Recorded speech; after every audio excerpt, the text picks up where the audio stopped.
आज आपली यात्रा आली आहे ज्योती मॅडमकडे. या माझ्या फ्रेंड पण आहेत आणि टॅटू आर्टिस्ट पण आहे. बऱ्याच वर्षापासून या फील्डमध्ये आहेत. मी माझं पहिलं सांगते ह्यांच्या बरोबरचा अनुभव. आय थिंक मी 5-6 वर्ष आधी आय थिंक मी आले होते तुमच्याकडे आणि एकदम डिसाईड करून आलेले की काय बनवायचंय, काय करायचंय. फुल फायनल होतं. आल्यानंतर ह्यांचा दृष्टिकोन एकदम वेगळा आणि नेहमी ठरवून येते मी एक टॅटू बनवायचा आणि बनवून जाते 2-3. तर हा अनुभव आहे माझा यांच्या बरोबर.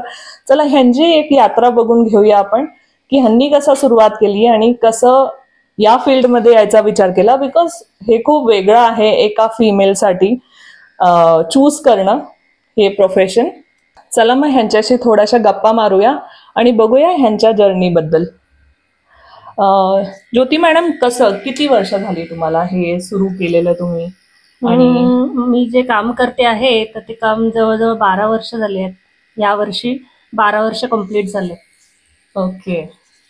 आणि कसं ठरवलं तुम्ही याच्यामध्ये यायचं? कसं डोक्यात आलं? ऍक्च्युली मी अशी ऍक्सिडेंटली ह्या फील्डमध्ये आली की एक टॅटू आर्टिस्ट होते तर त्यांच्याकडे फिमेल आर्टिस्ट नव्हती. ओके. तर ती फिमेल आर्टिस्ट नव्हती तर क्लायंट कडून असं रेकमेंड केलं गेलं की आम्हाला टॅटू काढायला जसं जनरली स्त्रियांनीच काढावा टॅटू असं त्यांची रिक्वायरमेंट होती. बरोबर आहे. कम्फर्टेबल नाही वाटत. माझं पण एक रिक्वायरमेंट तीच होती तुमच्यापर्यंत यायची की I am not comfortable with male artist person. आणि ओके देन तर त्यांनी डायरेक्ट माझ्या हातात मशीन दिली आणि सांगितलं तुझं ड्रॉइंग चांगलं आहे ना तर मला हा एवढा टॅटू काढून दे. मी म्हटलं अरे मला काहीच माहित नाही या बाबतीत. आणि मी तो टॅटू काढला. तो चांगला आला नाही आला म्हणजे आत्ताच्या टॅटूच्या कम्पॅरेटिव्हली तो नसेलच आला शक्यतो. परंतु I was not satisfied with that art. Okay. आणि मग कसं पुढची जर्नी झाली? मग तुम्ही प्रोफेशन ॲज अ प्रोफेशन कसं चूज केलं याला? प्रोफेशन असं चूज केलं की मला पहिल्यापासून ड्रॉइंग आणि आर्टची खूप आवड आहे. माझ्या स्टुडिओमध्ये सुद्धा तुम्हाला काही आर्टिस्टिक वस्तू सुद्धा पाहायला मिळतील की ज्या मी माझ्या स्वतः हाताने बनवलेल्या असतात. तर आर्टची मला पहिल्यापासून आवड असल्यामुळे मी ह्या फील्डमध्ये आली. परंतु सुरुवातीला मी फक्त फिमेल टॅटू काढायची. हां. ओके. आणि मग आता प्रो आर्टिस्ट झाल्यानंतर मग मी आता सगळेच मोठे 12 आवर्स, लॉंग स्लीव्स, फुल स्लीव्स वगैरे असे सगळे टॅटू काढते. अरे वा, छान. मग तुम्हाला कसा अनुभव वाटतो इकडे आल्यानंतर? आणि कोणते क्लायंट जास्त असतात, मेल फिमेल? मेल फिमेल दोन्ही क्लायंट सेम असतात पण दोघांचे रिक्वायरमेंट्स वेगळ्या वेगळ्या असतात. म्हणजे आता उलट स्त्रिया सुद्धा छान टॅटू वगैरे काढत आहेत. ही ऍक्च्युली आपली संस्कृती आहे. गोंधण ही आपली संस्कृती आहे. बरोबर.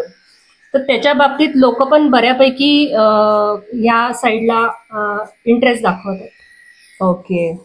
आणि स्पिरिच्युअल काय असतं कनेक्शन तुम्हाला थोडीफार आयडिया आहे? म्हणजे टॅटूचं काय असतं? आम्हाला असं म्हटलं जातं आमच्या ॲस्ट्रोलॉजीमध्ये की आपण टॅटू नाही चूज करत, टॅटू आपल्याला चूज करतो. मला असं दिसतं हे प्रोफेशन तुम्ही नाही चूज केलं, प्रोफेशननी तुम्हाला चूज केलं. असं आहे की आपल्याकडे याला खूप मोठी हिस्ट्री आहे. पूर्वी आपण हिमाचल वगैरे वरती नॉर्थ साईड कडे जर गेलो तर तिथे लोक आपण कुणाच्या घरी पाहुणे म्हणून गेल्यानंतर एक छोटासा टॅटू काढायचे. म्हणजे आताही तुम्ही जर तिथल्या लोकांच्या अंगावर पाहिले तर असे छोटे छोटे 1 इंचाचे खूप टॅटू मिळतील, छोटे छोटे. Okay. So that is gift, जी एक आठवण म्हणून आपण दिली जाते. आणि ही आठवण अशी असते की जी लाईफ टाईम नाही तर आफ्टर लाईफ ऑल्सो ती तुमच्यासाठी असते. एक्झॅक्टली. तर अजूनही टॅटू कल्चर आहे सगळीकडे. बरोबर. आणि आता थोडंसं त्याला ना हे झालंय म्हणजे कमर्शियल थोडंसं असं दिसतंय. पण हे माझ्या दृष्टीने पण मला पण असंच वाटतं की हे एक ना इंडिव्हिज्युअल पर्सन आपली पर्सनॅलिटी कुठेतरी दाखवतं. असं टॅटू हा सगळ्यात पहिल्यांदा असतं की तुमच्या टॅटूवरून तुमची पर्सनॅलिटी ठरते. तुम्ही तो कसा काढला आहे, किती प्रोफेशनल काढलाय, त्याच्यामध्ये काय मिनिंग आहे. तर आता तर हल्ली तर सगळे खूप मिनिंग वाईज टॅटू काढतात. कस्टमाइज टॅटू असतो म्हणजे तो टॅटू फक्त त्यांच्यासाठी बनवलेला असतो. एक्झॅक्टली. एवढ्यापर्यंत आता नवीन सगळं हे झालेलं आहे, इन्व्हेन्शन्स झालेलं. हो. आणि आपण पण एक अशीच गोष्ट केलेली, तुम्हाला आठवत असेल, अंगठ्यावरती आपण ड्रॉइंग केलेली. त्याच्यामध्ये बऱ्याच गोष्टी हव्या होत्या. मला त्रिशूल पण हवा होता, मला ओम पण हवा होता, गणपती पण. मी तो फोटो नक्की दाखवेल तुम्हाला. सो दिस इज लाईक ना आपली पर्सनॅलिटी कुठेतरी डिफाईन करणं असं. आणि तुमची जे जर्नी आहे म्हणजे ही ना इन्स्पायरिंग आहे. कारण बऱ्याच लोकांना प्रॉब्लेम होतो, फिमेलच हवी आहे टॅटू आर्टिस्ट आणि असं.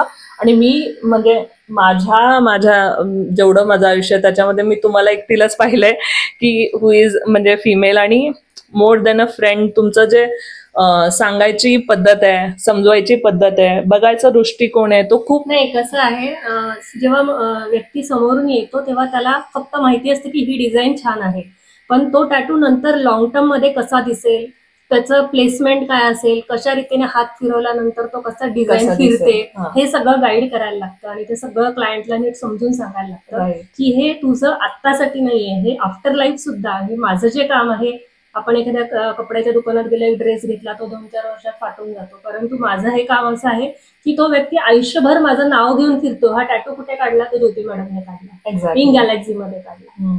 सो सगळ्यात महत्वाचं ते आहे. त्याच्यामुळे मी खूप विचार करते, म्हणजे माझ्या 1 इंचाच्या टॅटूसाठी पण मी खूप विचार करते की त्या व्यक्तीला आपण काय देतो. बरोबर.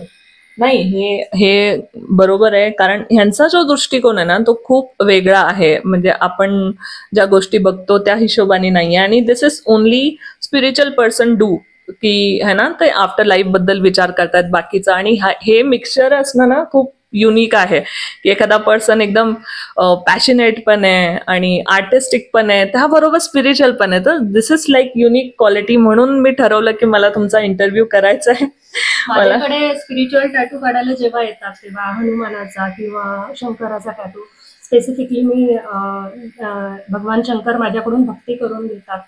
तर त्या टॅटूच्या वेळेस मी माझ्या स्टुडिओमध्ये सतत शंकराचे मंत्र चॅन्टिंग होत असतात. किंवा देवीचा टॅटू असेल तर त्या व्यक्तीचं जे चॅन्टिंग असतं ते सुरू असतं.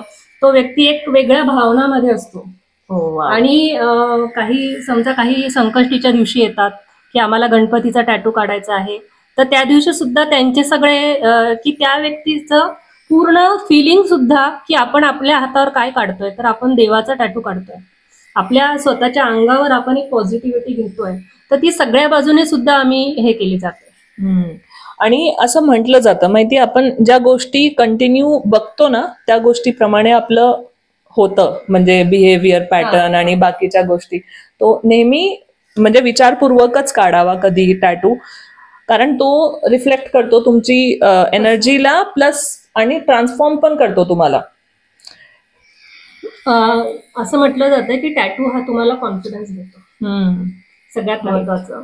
दुसरी गोष्ट म्हणजे बोल्ड, एक तुमचं जर समजा एकदम भित्र व्यक्तिमत्व असेल तर तो एक बोल्ड व्यक्तिमत्व देतो तुम्हाला.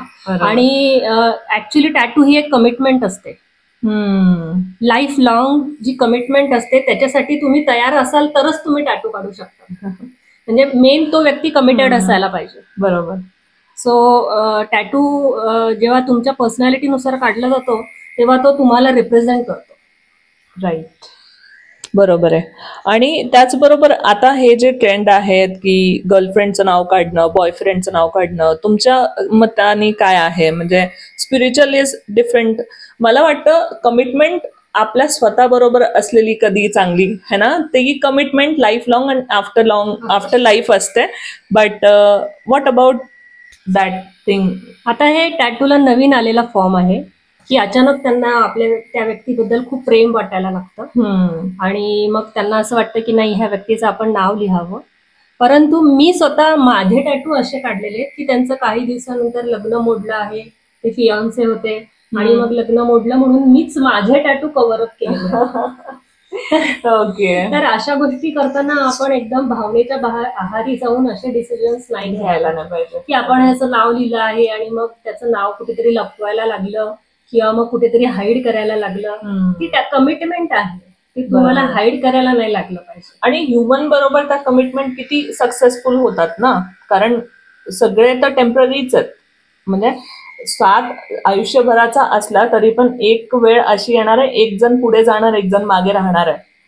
तर हे दुसऱ्या अँगल मधून पाहिलं तर टॅटूचे जे पिगमेंट्स आहेत ते आपल्या ब्लड मध्ये जातात. म्हणजे त्या व्यक्ती ती तुझी तुमच्या खूप क्लोज असते, बरोबर. तिचे पिगमेंट्स, तिच्या नावाचे पिगमेंट्स तुमच्या ब्लडमध्ये जातात, म्हणजे ती किती क्लोज आहे तुम्हाला. म्हणजे तुम्ही त्या व्यक्तीचं नाव लिहितायत म्हणजे ती जगातली सगळ्यात क्लोज व्यक्ती आहे, जसं काही लोक आई वडिलांचं नाव लिहितात. तर त्या दृष्टिकोनातून पाहिलं तर हा त्याचा खरा अर्थ आहे. राईट. टॅटू आपण जे काढतोय त्या व्यक्तीचं नाव लिहितोय का, तर ती सगळ्यात क्लोज व्यक्ती आहे. पण जर त्याचं जर असं मार्केट होणार असेल, त्याचं जर समजा असं अशा रीतीने जर एंड होणार असेल तर त्याला काही अर्थ नाहीये. बरोबर. नाही, आणि देवाबरोबरची जी कमिटमेंट आहे ती आयुष्यभराची आहे, त्याच्या पुढची पण आहे. ते कधी स्पिरिच्युअल मला वाटतं टच असलेला कधी चांगला, असं माझं पण म्हणणं आहे. इन्फिनिटी रिलेशनशिप आहे देवाबरोबर आपलं. बाकी रिलेशनशिप इकडे तिकडे झाले तरी तो कंटिन्यू आहे. तर ही गप्पा मारून तुमच्याबरोबर खूप बरं वाटलं मला सुद्धा खूप छान वाटलं. कारण मला काही गोष्टी लोकांपर्यंत पोहोचवायच्या होत्या की तुम्ही जेव्हा टॅटू काढायला येतात तेव्हा तुम्हाला कशा रीतीने डिसिजन घ्यायचा आहे, तुम्हाला तो आर्टिस्ट कशा रीतीने निवडायचा आहे, की तो असं नाहीये की त्याने डायरेक्ट मशीन हातात घेते जसं मी फर्स्ट टाइम घेतली होती. आणि तो आर्टिस्ट सिलेक्ट केल्यानंतर त्याला किती काम येतं हे पहिले त्याचं काम तुम्ही चेक केलं पाहिजे, बघायला पाहिजे, आणि मग नंतर तुम्ही तुमच्या स्किनवर एक्सपेरिमेंट करून घेता. कारण डिझास्टर पण खूप बघितलेत युट्यूब वरती वगैरे आहेत, बरेच स्टोरीज आपण बघतो खराब होतात, स्किन खराब होतात, किंवा मग डिझाईन चुकीचं झालं तर ते एक वेगळा प्रॉब्लेम क्रिएट करतो है ना. तर तुमच्याशी गप्पा मारून खूप बरं वाटलं. मी नक्की तुमचा ऍड्रेस आणि टॅग करेल इकडे, जे कोणी इंटरेस्टेड असेल, माझ्यासारखी फिमेल असेल ज्यांना कोणी भेटत नाहीये फिमेल आर्टिस्ट, तर ते नक्की तुमच्यापर्यंत पोहोचतील अशी आशा करते मी. त्यांची पण स्पिरिच्युअल जर्नी आणि त्यांच्यात एक वेगळी ताकद तुम्ही निर्माण करताल असं वाटतंय मला. ओके, चला, थँक्यू सो मच. थँक्यू. नक्की विजिट द्या इन गॅलेक्सी टॅटूजला. ओके, नक्की नक्की.